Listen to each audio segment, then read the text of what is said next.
तब्दीली के साथ बदलते भारत की शान।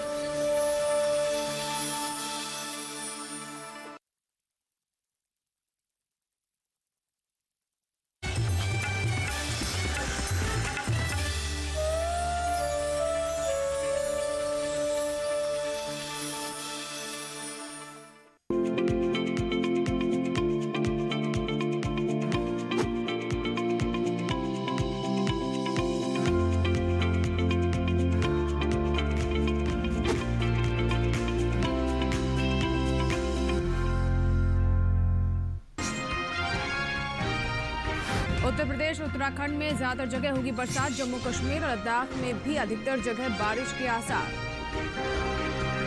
हिमाचल प्रदेश, हरियाणा और पंजाब में कहीं कहीं गरज के साथ पड़ेंगे छींटे। मध्य प्रदेश और महाराष्ट्र में कुछ जगह गरज के साथ छींटों की संभावना। और बिहार, झारखंड और पश्चिम बंगाल में रात का तापमान सामान्य से काफी ऊपर। असम और मेघालय में दिन का पारा 5 डिग्री ज्यादा।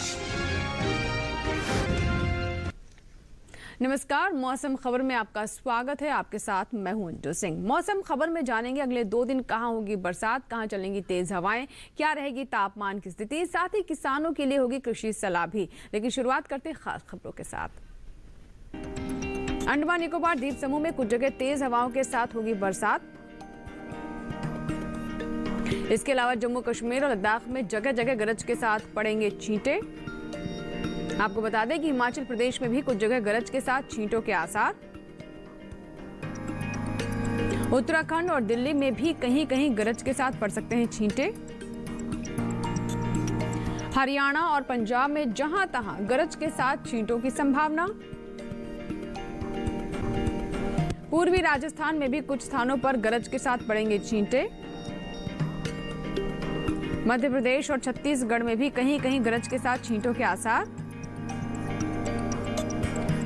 मध्य महाराष्ट्र और मराठवाड़ा के कुछ हिस्सों में गरज के साथ पड़ेंगे छींटे। ओडिशा और झारखंड के भी बहुत से इलाकों में गरज के साथ होगी बरसात। तटीय और दक्षिण आंतरिक कर्नाटक में कहीं कहीं गरज के साथ होंगी बौछारें।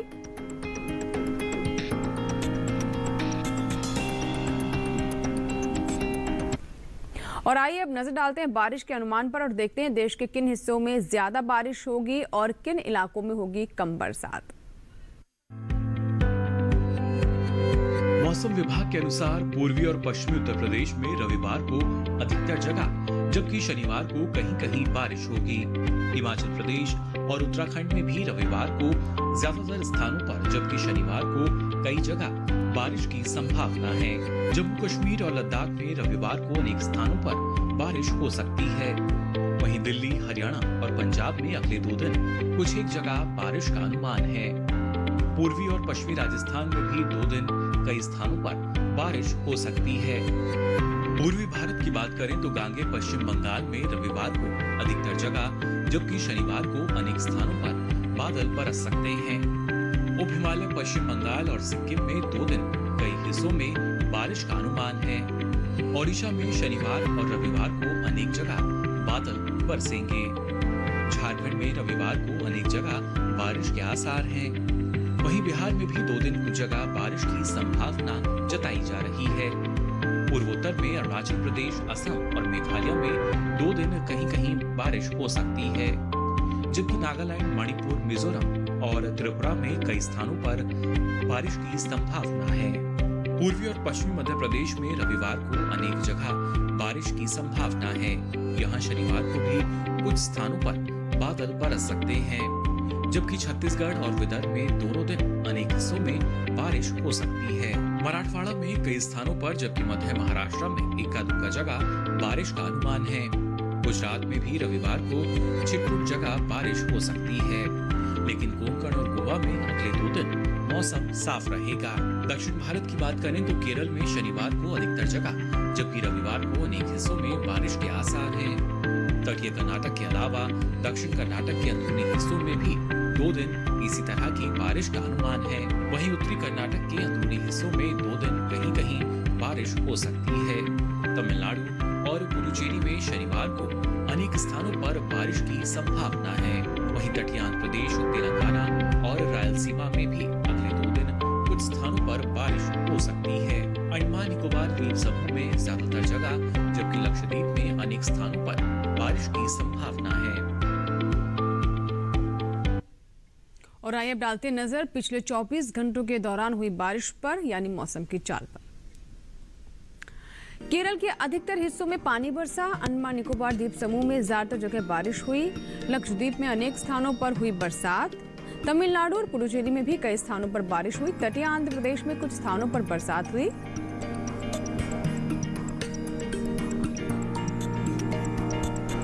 असम और मेघालय में जहां तहां बरसात हुई। झारखंड में कहीं कहीं तेज हवाओं के साथ हुई बरसात। ओडिशा के कई स्थानों पर बारिश देखी गई। गांगे पश्चिम बंगाल के अनेक हिस्सों में बादल बरसे। गांगे पश्चिम बंगाल में कुछ जगह तेज हवाओं के साथ हुई बरसात। ओडिशा में भी बहुत सी जगहों पर तेज हवाओं के साथ बारिश हुई। नागालैंड, मणिपुर, मिजोरम, त्रिपुरा में भी बारिश और तेज हवाएं चली।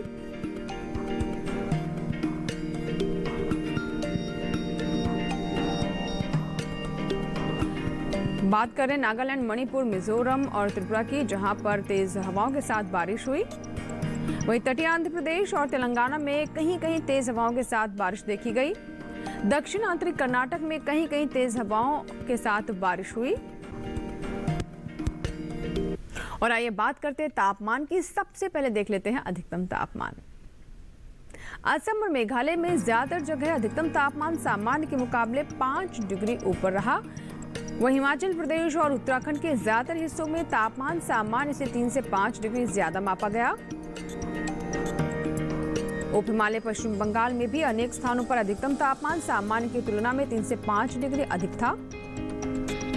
अरुणाचल प्रदेश में कहीं कहीं दिन का तापमान सामान्य से 3 से 5 डिग्री ऊपर रहा। नागालैंड, मणिपुर, मिजोरम और त्रिपुरा में अधिकतर जगह तापमान सामान्य से 1.5 से 3 डिग्री ज्यादा मापा गया। बिहार में अनेक जगहों पर अधिकतम तापमान सामान्य के मुकाबले 1.5 से 3 डिग्री अधिक था। बात जम्मू कश्मीर और लद्दाख की करें तो ज्यादातर हिस्सों में अधिकतम तापमान सामान्य के मुकाबले 1.5 से 3 डिग्री ज्यादा रहा। तटीय आंध्र प्रदेश में भी ज्यादातर जगहों पर अधिकतम तापमान सामान्य की तुलना में 1.5 से 3 डिग्री अधिक रहा। इसके विपरीत मध्य प्रदेश में कुछ जगहों पर अधिकतम तापमान सामान्य से 1.5 से 3 डिग्री नीचे रहा। इस बीच सबसे ज्यादा तापमान मध्य प्रदेश के जलगांव में 39.4 डिग्री सेल्सियस दर्ज किया गया। मध्य महाराष्ट्र के जलगांव में 39.4 डिग्री सेल्सियस तापमान दर्ज किया गया। और आइए बात करते हैं न्यूनतम तापमान की। बिहार में ज्यादातर स्थानों पर न्यूनतम तापमान सामान्य के मुकाबले 3 से 5 डिग्री ऊपर था। उप हिमालय पश्चिम बंगाल और सिक्किम के भी अधिकतर इलाकों में न्यूनतम तापमान सामान्य की तुलना में 3 से 5 डिग्री अधिक रहा। झारखंड में अनेक स्थानों पर यह सामान्य से 3 से 5 डिग्री ऊपर मापा गया। छत्तीसगढ़ में अनेक जगहों पर, जबकि मध्य महाराष्ट्र के कुछ एक इलाकों में न्यूनतम तापमान सामान्य से 3 से 5 डिग्री ज्यादा रहा। वहीं पंजाब में ज्यादातर स्थानों पर, जबकि उत्तराखंड में अनेक जगहों पर न्यूनतम तापमान सामान्य के मुकाबले 1.5 से 3 डिग्री अधिक रहा। अरुणाचल प्रदेश, असम और मेघालय के ज्यादातर इलाकों में यह सामान्य से 1.5 से 3 डिग्री ऊपर दर्ज किया गया। नागालैंड, मणिपुर, मिजोरम और त्रिपुरा में अधिकतर जगह इसी तरह का न्यूनतम तापमान दर्ज किया गया।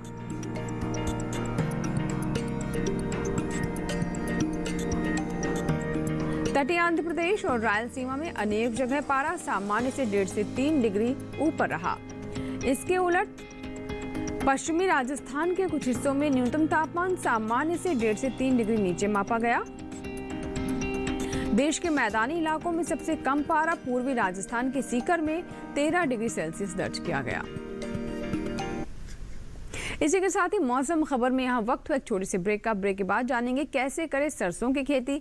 आप बने रहे दूरदर्शन किसान के साथ, देखते रहे मौसम खबर। छोटा सा ब्रेक।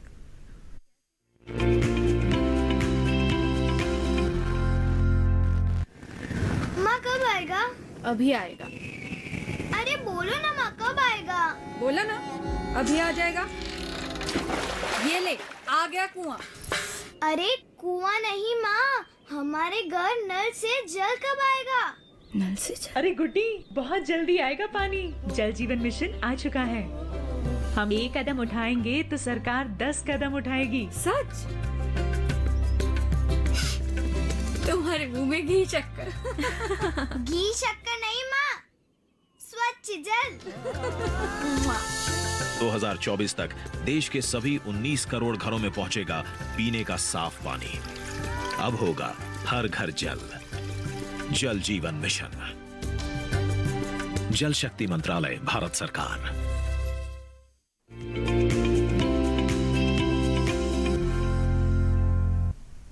ब्रेक के बाद एक बार फिर आपका स्वागत है। आप देख रहे हैं मौसम खबर। आइए बात करते हैं खेती किसानी की। अक्टूबर का महीना कृषि कार्यों के लिए बहुत ही महत्वपूर्ण है। इसमें धान, मक्का, ज्वार, बाजरा, मूंग, उड़द, लोबिया, सोयाबीन, तिल, मूंगफली और अरंडी की अगेती फसलों की कटाई शुरू हो जाती है। फसलों की कटाई समय पर करें और कटाई के बाद सुरक्षित स्थान पर रखें।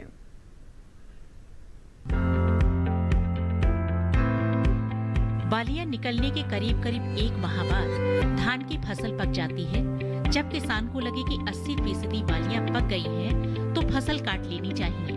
बाजरे की फसल पकते समय पत्तियां पीली और सूखी हुई दिखाई देती हैं, जबकि दाने काले रंग के हो जाते हैं। वहीं ज्वार में फसल पकने के बाद भुट्टे के हरे दाने सफेद या पीले रंग में बदल जाते हैं। लोबिया की जब 90% फलियां तैयार हो जाएं, तो समझ लीजिए फसल काटने का समय आ गया है।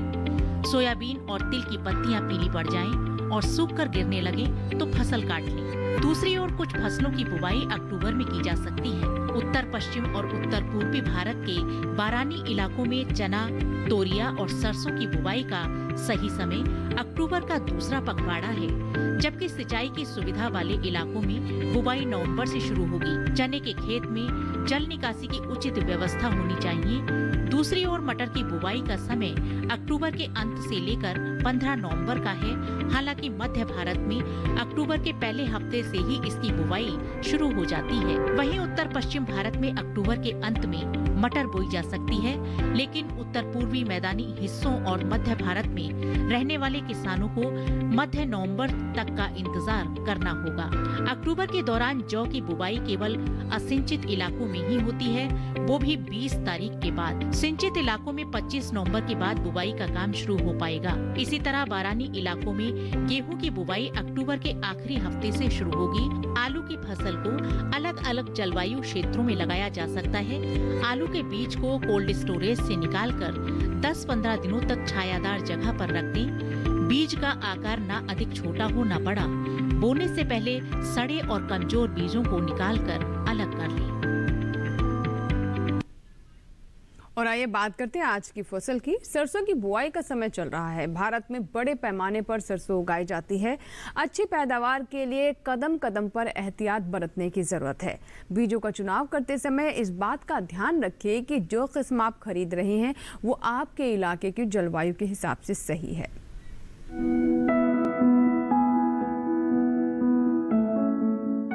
रबी सीजन के दौरान तिलहनी फसलों में सरसों का खास स्थान है। सरसों को पानी की कम जरूरत होती है, यानी सीमित सिंचाई की दशा में भी ये अधिक लाभदायक है। उन्नत विधियां अपनाकर अधिक पैदावार ली जा सकती है। बुआई के समय 25 से 30 डिग्री तापमान उपयुक्त रहता है। इसके लिए दोमट मिट्टी सबसे उपयुक्त मानी जाती है। सरसों के खेत में पानी ठहरना नहीं चाहिए। खेतों से जल निकासी की उचित व्यवस्था होनी चाहिए। 1 हेक्टेयर बुआई के लिए 3 से 4 किलो बीज पर्याप्त होते हैं। कतार से कतार के बीज की दूरी 30 से 45 सेंटीमीटर और पौधे से पौधे की दूरी 10 से 15 सेंटीमीटर रखें। बुआई के 15 से 20 दिन बाद घने पौधों को निकाल दें और 2 पौधों के बीच 15 सेंटीमीटर की दूरी कर दें। खरपतवार नियंत्रण के लिए विशेषज्ञों की सलाह पर उचित दवाओं का छिड़काव करें। सरसों की खेती के लिए गोबर की सड़ी हुई खाद की बुआई से पहले और अंतिम जुताई के समय खेत में मिला देना चाहिए तथा सिंचित दशा में 120 किलोग्राम नाइट्रोजन, 60 किलोग्राम फास्फोरस तथा 60 किलोग्राम पोटाश तत्व के रूप में प्रति हेक्टेयर की दर से प्रयोग करते हैं। नाइट्रोजन की आधी मात्रा, फास्फोरस तथा पोटाश की पूरी मात्रा बुआई से पहले अंतिम जुताई के समय खेत में मिला देनी चाहिए। सरसों में पहली सिंचाई फूल आने के समय और दूसरी फलियों में दाने भरते समय करनी चाहिए। जाड़े के मौसम में अगर बारिश हो जाए तो दूसरी सिंचाई की भी जरूरत नहीं पड़ती। बुआई से पहले मिट्टी की जांच जरूर कराएं। सरसों की फसल में जब 75% फलियां सुनहरे रंग की हो जाए, तब फसल को काटकर, सुखाकर या मड़ाई करके बीज अलग कर लेने चाहिए। सरसों के बीज को अच्छी तरह सुखाकर ही भंडारण करना चाहिए। और आइए बात करते हैं मौसम अनुसार खेती की। मौसम अनुसार खेती में सबसे पहले बात हिमाचल प्रदेश की, जहां पर लहसुन की बुआई कर सकते हैं किसान। इसके अलावा आपको जानकारी दे दें कि धान की कटाई भी यहाँ के किसान कर सकते हैं। उचित समय है, धान काट सकते हैं इस वक्त किसान। वह हिमाचल में मशरूम की बुआई कर लें।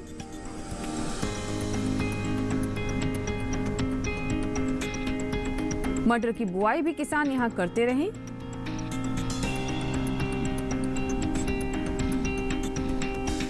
हिमाचल में मूली और गाजर बोएं।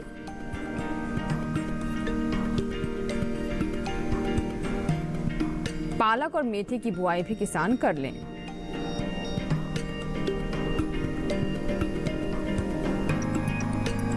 हिमाचल प्रदेश में फूल गोभी भी बोएं किसान।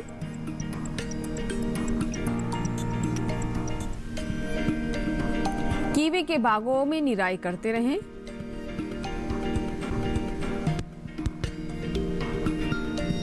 हिमाचल प्रदेश में शलगम की भी बुआई करें।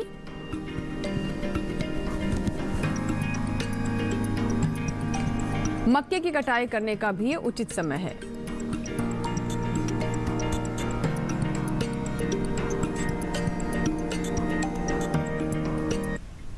मौसम अनुसार खेती के साथ ही यहाँ वक्त एक छोटे से ब्रेक का। आगे नजर डालेंगे खेती और मौसम से जुड़ी खास खबरों पर। आप बने रहें दूरदर्शन किसान के साथ, देखते रहें मौसम खबर। छोटा सा break.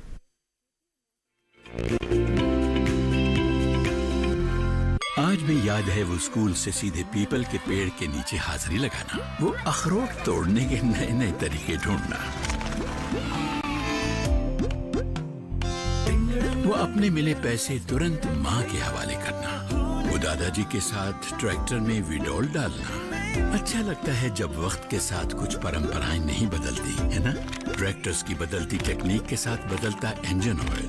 विडोल tractor engine oil, modern रहने की एक परंपरा।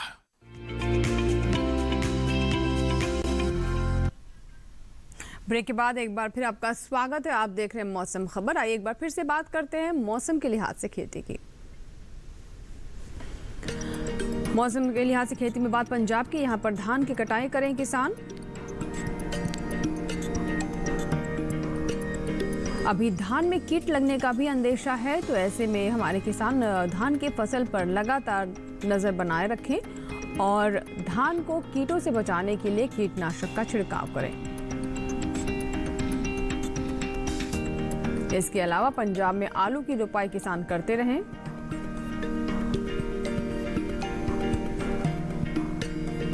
पंजाब में फूल गोभी की रोपाई करें।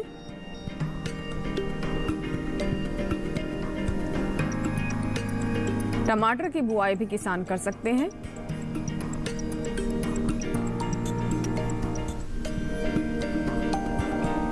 पंजाब में अमरूद की किसान रोपाई करें।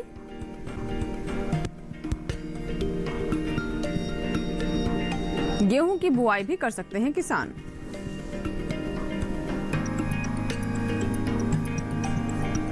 इसके साथ ही पंजाब में लीची की रोपाई कर लें किसान।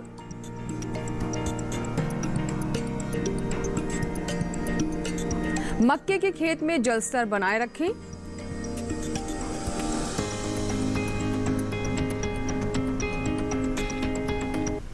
और बुलेटिन में एक बार फिर समय हुआ है मौसम की अहम झलकियों का।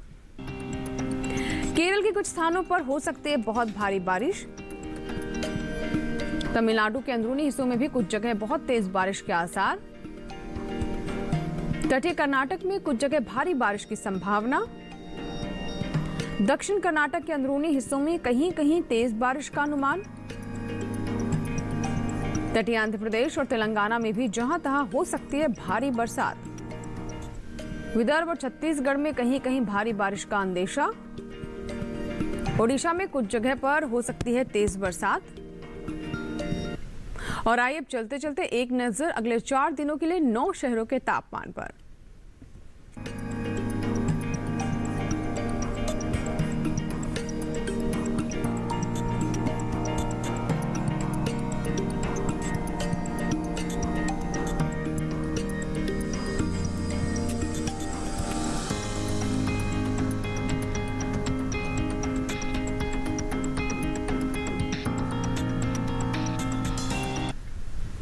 इसी के साथ इस कार्यक्रम में फिलहाल इतना ही। आप हमारे मौसम खबर को डीडी किसान के YouTube चैनल पर भी देख सकते हैं। इसके लिए करना बस आपको ये है कि टीवी स्क्रीन पर दिखाए जा रहे इस QR कोड को स्कैन कीजिए और जानिए मौसम का हाल मौसम खबर के साथ।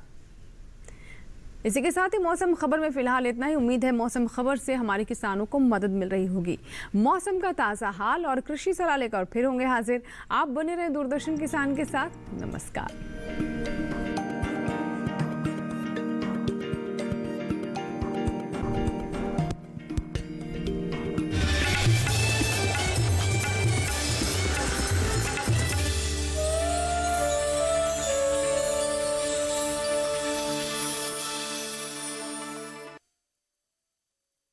शनिवार शाम 7 बजे फूल की फुल रिपोर्ट।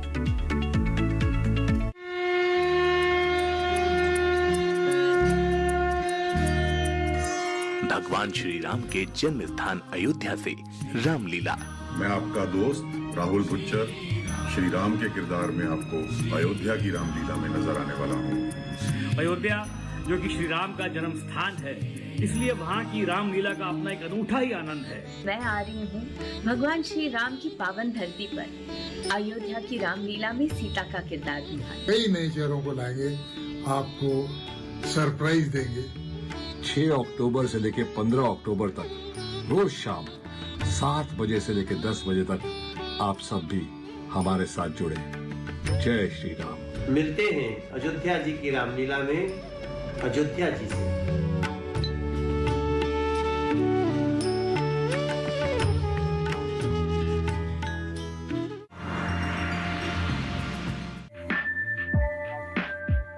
कदम से कदम मिले, राह हुई आसान। महिलाएं लाई हैं बदलाव की बयार। सरकार ने दिया हर कदम पर साथ। कृषि स्टार्टअप से मिली आत्मनिर्भरता। देखिए विचार विमर्श में हमारी खास पेशकश स्टार्टअप से सफलता।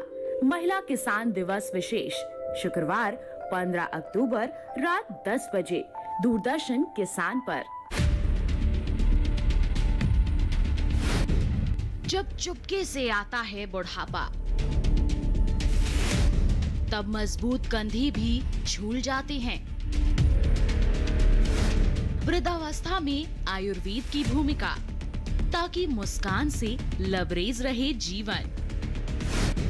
देखिए इस शनिवार स्वस्थ किसान लाइव शाम 6 से 7 बजे। टोल फ्री नंबर है 1800-113060 और 1800-113061 केवल दूरदर्शन किसान पर।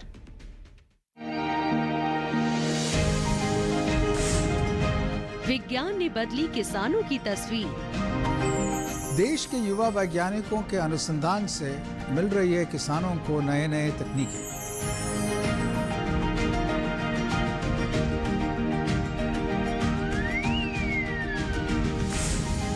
नए आविष्कारों से खेती हुई आसान। बदल रही है भारत के किसानों की तकदीर और उनकी तस्वीर।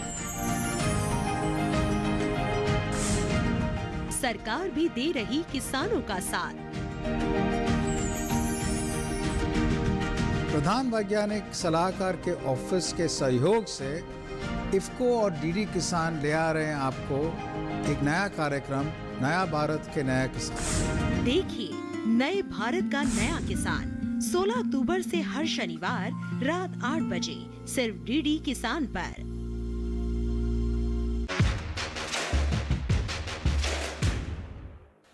पीएम किसान सम्मान निधि के तहत जो पैसे किसानों को दिए जाएंगे उसकी पाई पाई केंद्र में बैठी हुई मोदी सरकार की तरफ से दी जाएगी। अरे वाह, क्या आपको भी है पीएम किसान योजना के बारे में पूरी जानकारी? कहाँ और कैसे होगा रजिस्ट्रेशन? किससे करना होगा संपर्क? कौन कौन से लगाने होंगे डॉक्यूमेंट्स? पीएम किसान योजना की पूरी जानकारी देखिए सरकार आपके साथ में शनिवार 16 अक्टूबर शाम 5:30 बजे सिर्फ दूरदर्शन किसान चैनल पर। मुर्गी पालकों को क्या रखनी होगी सावधानी?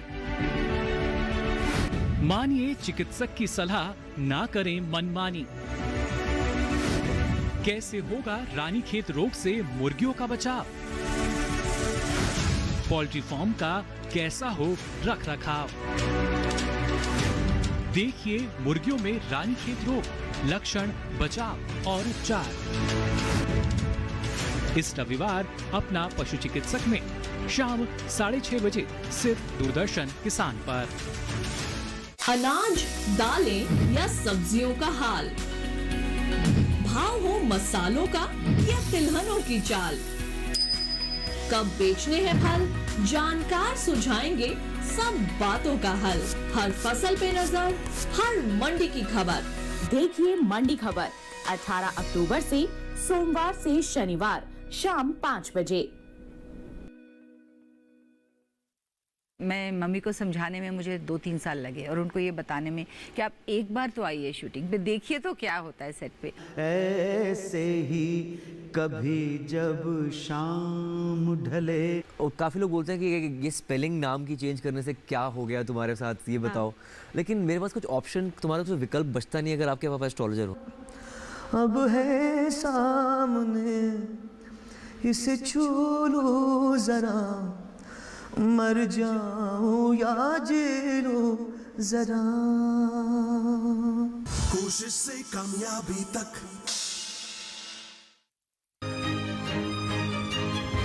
हमारे यहाँ कृषि विशेषज्ञों ने हमें जानकारी दी कि माननीय प्रधानमंत्री मोदी जी के नेतृत्व में एक प्रधानमंत्री सिंचाई योजना का कार्यक्रम प्रारंभ किया जा रहा है। तो आप उसके माध्यम से ड्रिप इरिगेशन या स्प्रिंकलर के माध्यम से आप अपने खेत में पानी की बचत कर सकते हैं। तो उसके पश्चात हमने अपने जो उद्यान विभाग है उससे संपर्क किया और उद्यान विभाग ने हमारे 90% सब्सिडी पे जो ड्रिप इरिगेशन के माध्यम से पानी की पाइपलाइन लगवाई और उसके बाद में हमने जो सिंचाई शुरू की तो उसमें हमारा लगभग 50% पानी की बचत हुई और बिजली की बचत हुई। और उससे पहले हमारे यहाँ जो आवारा पशु थे, नाली में हम पानी चलाते थे, नाली में पशु पानी तोड़ देते थे, हमारी जो लेबर कॉस्टिंग थी वो बहुत ज़्यादा होती थी। उसके लगवाने के बाद में हमारी लेबर जो कॉस्टिंग वो बची है, पानी 50% बचा है और हमारा जो फसल उत्पादन है और उसकी क्वालिटी जो है उसकी गुणवत्ता में बड़ा अचूक परिवर्तन हुआ है।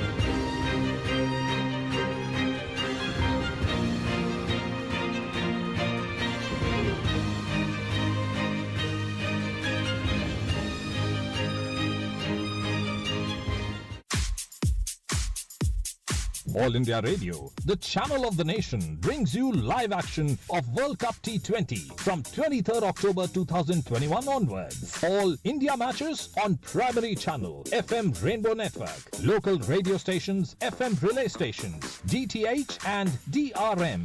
All other matches on local radio stations, FM relay station, DTH and DRM. So don't forget, just tune into All India Radio for the T20 World Cup action from 23rd October onwards.